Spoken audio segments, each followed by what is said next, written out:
你知道手撕面包怎么做柔软拉丝又简单吗？分享保姆级教程，记得点赞收藏。屏幕上所有食材混合，酵母要用这种高糖的酵母，发酵没有问题，做出来的面包才好吃。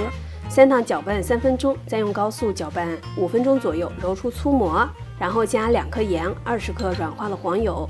低速先搅拌至黄油被吸收，再高速搅拌5-6分钟，面团像这样变得光滑细腻，而且有延展性，可以拉出这样的手套膜就可以了。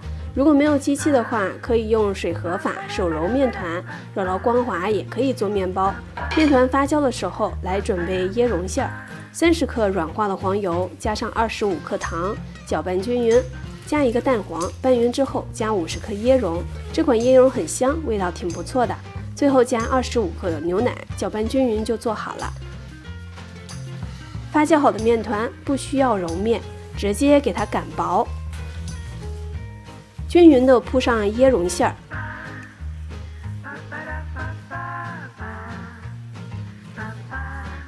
再像这样切成3条，然后叠在一起，分成小段，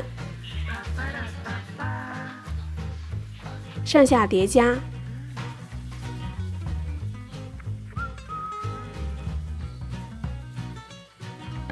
摆放在吐司盒里面。2次发酵到7-8分满的样子，烤箱165度预热10分钟，放下层烤30到35分钟。10多分钟的时候就上色了，要记得盖上锡纸，防止烤糊。出炉之后马上震出热气，倒出来晾凉，避免塌陷回缩。柔软拉丝，可以一片一片撕着吃的椰蓉吐司。喜欢的话收藏起来试试吧。我是香香，我们下期见。